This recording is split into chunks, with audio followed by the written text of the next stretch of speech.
is the part of Fluorescent Public School Digital Learning Program, and today we discuss the question answers of Chapter 8 DNF block elements in a detail. So basically, today we discuss the problematic questions of this chapter. आज उन chapters के उन problematic questions की बात करते हैं जो कल डिस्कस नहीं हो पाए थे, है ना, जहाँ आपको प्रॉब्लम्स हो सकती है, वही आज डिटेल से आप जो है बात करेंगे। बहुत सारे बच्चों का ये है डाउट कि सर ये होगा कैसे सोल्व, उसकी मैं बात कर लेता हूँ। थ्योरेटिकल क्वेश्चंस में यहाँ डिस्कस नहीं करूंगा, I will discuss only the problematic questions here. फिर भी अगर आपके कोई डाउट रह जाते हैं तो आप पूछ सकते हैं कमेंट सेक्शन में, ठीक है। जैसे आपका फर्स्ट क्वेश्चन ये भी आपसे हो जाएगा। ये जो क्वेश्चन है आपका सेकंड वाला, ये भी समझाने लायक है, जो मैं समझा चुका हूँ पहले। और इसकी बात करता हूँ, in which of the following compound the oxidation state of iron is 0। अगर मैं इस वाले क्वेश्चन की बात करता हूँ, देखिए ये वाला क्वेश्चन की बात करते हैं अपन। बिल्कुल आप इस क्वेश्चन को आप कर सकते हैं। ये वाला क्वेश्चन अगर मैं ट्राई करता हूँ, जैसे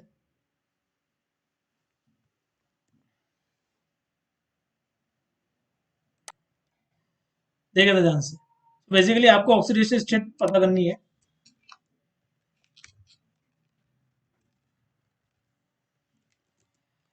ऑक्सीडेशन स्टेट जो आपको पता करनी है वो किसकी ऑब्टेन करनी है आपको ऑक्सीडेशन स्टेट बेटा, FeSO4 की। ये है क्वेश्चन आपका, FeSO4 की आप ऑक्सीडेशन स्टेट आपको आइडेंटिफाई करनी है आयरन की FeSO4 के अंदर। अब यहाँ लिखें FeSO4, और जिस एलिमेंट की आपको ऑक्सीडेशन स्टेट निकालनी है उसमें अलग कलर मार्क कर देता हूँ। और मुझे जो है FeSO4 की ऑक्सीडेशन स्टेट निकालनी है आयरन की FeSO4 के अंदर, फेरस सल्फेट के अंदर मुझे आयरन की oxidation state, that is my task. अब मुझे क्या पता है, मुझे ये पता है कि आपका ये जो क्या कहते हैं इसे, सल्फर, सल्फर का ऑक्सीडेशन स्टेट क्या आप कंसिडर करते हैं नॉर्मली। सीधी सीधी सी बात है, सल्फर अगर आपका ग्राउंड स्टेट में है तो आप इसका ऑक्सीडेशन स्टेट हमेशा +6 कंसिडर करें। कितना कंसिडर करेंगे बेटा, +6 ऑक्सीडेशन आप स्टेट आप इसका कंसिडर करें। और अगर ये किस में है, अपने ग्राउंड स्टेट में है। ऑक्सीजन की अगर मैं बात करूं यहाँ पर, तो ऑक्सीजन का जो आपका स्टेट है यहाँ पर ऑक्सीडेशन स्टेट, वो कितना होता है, जनरल जनरल ऑक्सीडेशन स्टेट पूछ रहा हूँ ऑक्सीजन का, वो आपका होता है -2। कितना होता है, सिर को लिख दीजिए भाई, -2 होता है। आपने लिखा है यहाँ पर -2। किसका पता करना है, आयरन का पता करना है, आप इसे x कंसिडर करेंगे। क्या कंसिडर करेंगे, x।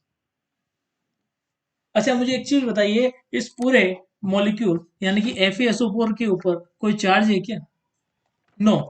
FeSO4 never contain any kind of charge. तो आपकी जो इक्वेशन बनेगी वो क्या बनेगी, आप इसे लिखेंगे x प्लस, अब जो आप लिखने जा रहे हैं उसमें थोड़ा सा आप ध्यान दीजिएगा। सल्फर आपका कितना है, 1, और कितना चार्ज है इस पर, उस पर चार्ज आपका +1, आपने लिखा है इसे। देखिए हर बारीक तरीके से आप इसको सोल्व करिए। सिंगल सल्फर पर आपका चार्ज कितना होगा, +6। आगे मूव करते हैं प्लस, और ऑक्सीजन के मॉलिक्यूल आपके पास कितने शो हो रहे हैं, यहाँ पर देखिए 4 ऑक्सीजन एटम आपको शो हो रहे हैं। और सिंगल पर जो है चार्ज आप कंसिडर करते हैं सिंगल ऑक्सीजन का, वो होता है आपका -2। इज इक्वल टू के उस साइड में क्या लिखूं, मान लीजिए मान के लीजिए फेरस सल्फेट पर कोई चार्ज नहीं है तो आप इसे कंसिडर करेंगे 0। तो अब आप इसे किस तरीके से सोल्व करेंगे, आपका जो x है वो निकल के क्या आएगा, x + 6, मैथमेटिकल एक्सप्रेशन है तो nothing is there, -8 is equal to 0।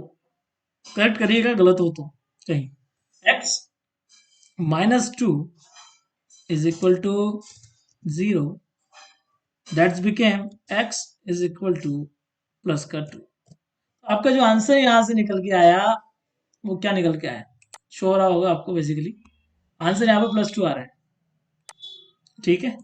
बहुत इजी सा एक्सप्रेशन है, देखिए +2 आपका FeSO4 में निकल के आता है ऑक्सीडेशन स्टेट, कोई दिक्कत नहीं है। कैसे कैलकुलेट किया समझ में आ गया, बहुत सारे बच्चों को कैलकुलेट नहीं करना आ रहा था, तो सल्फर का क्या कंसीडर करें, आपने कहीं रूल में बताया नहीं, तो अब सोल्व हो गया। ये आपका पहला कैंडिडेट हो गया। दूसरा जो है आपका कौन सा है, FeCO5, ये आपका कॉम्प्लेक्स है बेटा, जहां भी लार्ज ब्रैकेट लग जाते हैं ना तो लार्ज ब्रैकेट वाले स्पीशीज आप बोलते हैं कॉम्प्लेक्स कंपाउंड बोलते हैं। आप क्या बोलते हैं? कॉम्प्लेक्स कंपाउंड्स आप इन्हें बोलते हैं। तो ऑक्सीडेशन स्टेट आपको यहाँ आयरन का पता करना है। Since it is a topic of class 11th का टॉपिक है, मैं यहाँ डिस्कस कर रहा हूँ आज, क्योंकि बहुत सारे बच्चों का 11th रिवाइज नहीं है। तो देख लीजिए आप किस तरीके से पढ़ा रहा हूँ, देखिए ध्यान से। एफ ई पूरी स्पीशीज जो है आपकी लार्ज ब्रैकेट के अंदर क्लोज है, ठीक है। और आपका जो है एफ ई साइज बड़ी कर लेते हैं, approx 28।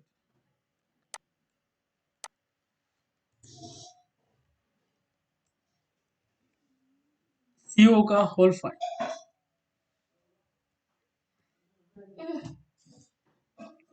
And large bracket. Okay, तो what about the oxidation state of iron? Iron का आप कंसिडर करें एक्स, क्या कंसिडर करेंगे? एक्स, आप इसका कंसिडर करें। और कार्बोनिल यानी कि CO, कार्बन मोनोऑक्साइड का 0 कंसिडर करें। जो आयरन का ऑक्सीडेशन स्टेट आपका क्या निकल के आएगा यहाँ से? एक्सप्रेशन आपका क्या बनने वाला है वो शो कर देता हूं मैं।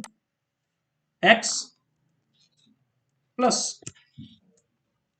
5 multiply with 0 is equal to 0। तो बेसिकली आपका जो एक्स जो निकल के आया है, यानी कि ऑक्सीडेशन स्टेट जो निकल के आई है, वो 0 आई है।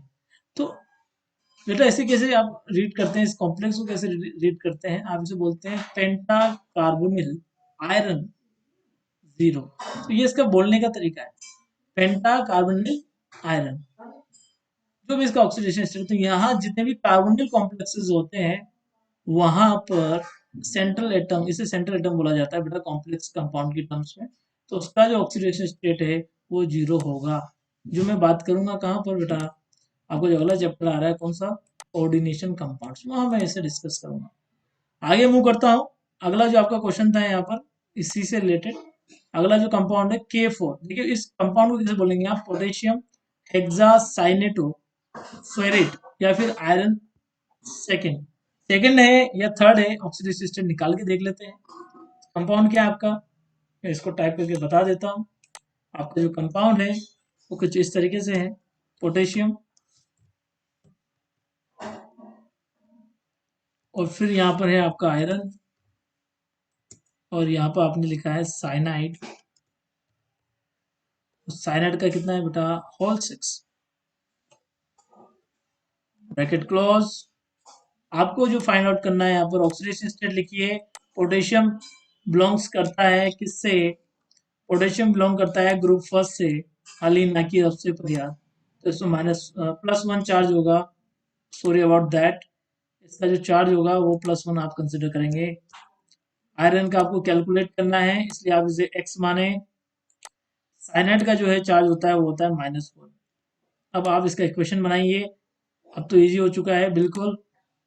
कैसे लिखेंगे आप इसे, पोटेशियम कितने 4 है, 4 लिखा, ब्रैकेट में क्या होगा, ब्रैकेट में +1 होगा, बिल्कुल। फिर आप इसको ऐड करेंगे किसके साथ, x के साथ, जिसको पता करना है। +6 है आपके यहाँ पर साइनाइड, तो 6 लिखा ब्रैकेट, फिर आप इसमें ऑक्सीडेशन स्टेट आप मेंशन करेंगे -1 इज इक्वल टू 0। तो आपका ये जो है निकल के आता है यहाँ से बाहर, और इसको आप फर्दर सोल्व करेंगे तो 4 + x प्लस, और ये देखिए प्लस और माइनस आपका हो जाएगा -6 इज इक्वल टू 0। 0 क्यों लिखा, क्योंकि इस पूरे कंपाउंड पर कहीं भी ऑक्सीडेशन स्टेट ऊपर जो है 0, चार्ज नहीं है बेटा, चार्ज न्यूट्रल मॉलिक्यूल है। तो न्यूट्रल मॉलिक्यूल्स के लिए आप हमेशा इज इक्वल टू के उस साइड 0 लिखेंगे हमेशा। तो ये जो फाइनल अगर आप इसे अच्छे तरीके से सोल्व करते हैं तो x जो है आपका क्या निकल के आता है, x -2 इज इक्वल टू 0। और आप इसे फर्दर सोल्व करते हैं तो x we got x is equal to +2। Yes और नो। अब क्वेश्चन क्या था, आपका आंसर तो आपको मिल चुका होगा। क्वेश्चन क्या था, in which of the following compound the oxidation state of iron is 0।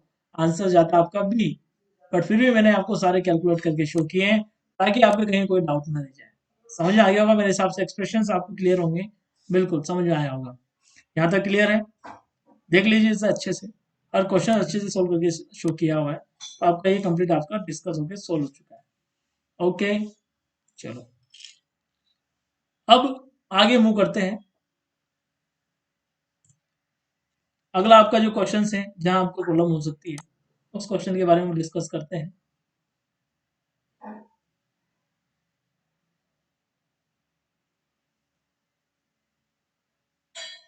Which of the following is diamagnetic, बहुत अच्छा क्वेश्चन है 8वां। अब मैंने आपको कल बोला था इसमें जिसके पास अनपेयर्ड इलेक्ट्रॉन नहीं है, that ion which is the ion which is completely devoid of unpaired electron, जिसके पास एक भी अनपेयर्ड इलेक्ट्रॉन ना हो वो आपका डायामैग्नेटिक टाइप का सबस्टेंस है या आयन है। तो किसके पास नहीं होंगे, तो मैं एग्जांपल से लिख लेता हूँ, पता करता हूँ किसके पास अनपेयर्ड इलेक्ट्रॉन नहीं है। कैसे आप पता करेंगे अनपेयर्ड इलेक्ट्रॉन है या नहीं है? सबसे पहला मेरा एग्जांपल जा रहा है, देखिए यहाँ पर Cu प्लस 2 प्लस, आपका पहला एग्जांपल ये हो जाएगा। दूसरे एग्जांपल की मैं बात करूँ यहाँ पर, सारे एक साथ ही करेंगे अपन सोल्व। देखिए तो Cu2 प्लस की बात करते हैं, पता लगाते हैं कि इसका वाकई में ऑक्सीडेशन स्टेट जो है, नहीं, नंबर ऑफ अनपेयर्ड इलेक्ट्रॉन इसके पास कितने हैं।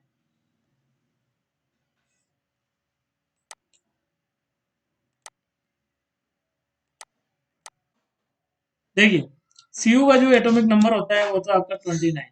क्या होता है? कॉपर जो है आपका अपनी कौन सी ऑक्सीडेशन स्टेट में होगा, ठीक है।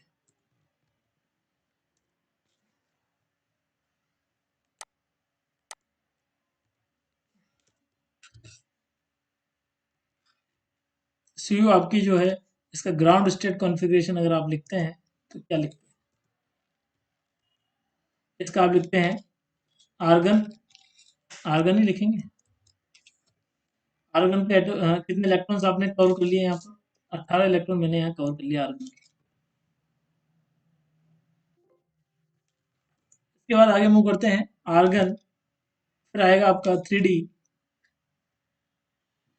3D वॉट,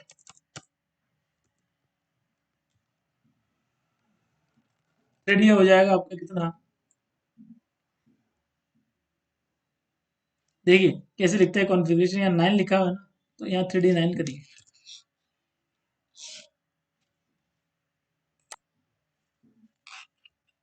ठीक है भाई, 3D9 तो आप लिखेंगे 4s, जनरल ट्रिक है। 18 इलेक्ट्रॉन यहाँ हो गए और 10 इलेक्ट्रॉन ये, आपके टोटल कितने इलेक्ट्रॉन्स हो गए? 11 इलेक्ट्रॉन ये, टोटल 29 इलेक्ट्रॉन्स हो गए। बट प्रॉब्लम यहाँ नहीं है, प्रॉब्लम ये है कि आपका ये जो कंटेंट है, यस, ये आपका जो क्या है, जनरल कॉन्फ़िगरेशन मैंने यहाँ पर लिखा है। इसकी बात करता हूँ मैं यहाँ पर। अब आपको जो कॉन्फ़िगरेशन आपको जो यहाँ लिखना है वो किसका लिखना है? Cu2 प्लस का, है ना? इस फॉर्म में लिखना है आपको, Cu2 प्लस का आपको लिखना है कॉन्फ़िगरेशन। तो ये आपका हो जाएगा कितना? 2 प्लस का आपको लिखना है, मान लीजिए 2 प्लस का मतलब हो जाता है कि आपको यहाँ नंबर ऑफ इलेक्ट्रॉन जो लिखने हैं ना वो कितने आना है? 27 आएंगे। आप कितने आएंगे बेटा? 27 इलेक्ट्रॉन सब आपको फिल करना है। तो 27 के लिए आप क्या कैलकुलेशन करेंगे? 18 तो आर्गन हो गया, 18 तो आपने किसके भर लिए? आर्गन के आपने फिल कर लिए। अब कितने इलेक्ट्रॉन्स आपको और फिल करने हैं? 10 इलेक्ट्रॉन्स आपको और फिल करने हैं और 2 इलेक्ट्रॉन आपको रिमूव करने हैं। तो 2 इलेक्ट्रॉन आपके जो जाएंगे वो यहाँ से जाएंगे। समझ रहे हैं ना बात को? ये 2 इलेक्ट्रॉन्स आपके निकल गए तो यहाँ जीरो आ गया। तो आपका जो Cu2 प्लस का जो कॉन्फ़िगरेशन आया वो आया 3D10 कॉन्फ़िगरेशन। किस टाइप का कॉन्फ़िगरेशन आया बेटा, बोलिए फटाफट? 3D10 नहीं, 3D9 टाइप का जो है आपका कॉन्फ़िगरेशन आया। हालांकि ये कॉन्फ़िगरेशन गलत है, यहाँ पर आता है 3D10 4s1, वो तो बात एक ही है ना? मैं उसकी एक्सेप्शन की बात नहीं कर रहा हूँ यहाँ पर, मेरा बात ये नहीं है, मैं कॉपर 2 प्लस की बात कर रहा हूँ यहाँ पर। आप ऐसे भी निकाल सकते हैं उसे। वो सारे बोलते हैं सर आपने कॉन्फ़िगरेशन ही गलत लिखा है।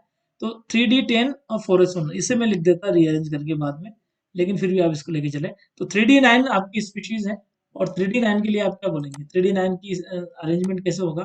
3D9 जो आपका कॉम्प्लेक्स है उसका अरेंजमेंट किस तरीके से होगा, देखिए कि आपने जो है एक और बॉक्स बना दिया। ऐसे कितने आपको बनाने हैं? डी के अंदर कितने ऑर्बिटल्स होते हैं बेटा? 5 होते हैं ऑर्बिटल्स। आपका ये हो गया पूरे 5 ऑर्बिटल्स। ये किसको रिप्रेजेंट कर रहा है? ये रिप्रेजेंट कर रहा है आपके 3D को। किसको रिप्रेजेंट कर रहा है? 3D को। समझ रहे हैं मेरी बात को? कितने इलेक्ट्रॉन्स फिल है? 9 इलेक्ट्रॉन्स यहाँ पे फिल है। तो आप फिल कर दीजिए 9 इलेक्ट्रॉन्स में। अलग ट्रिक से इसको फिल करता हूँ, देखिए।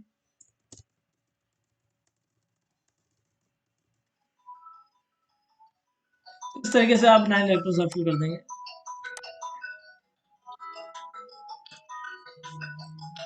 ओके,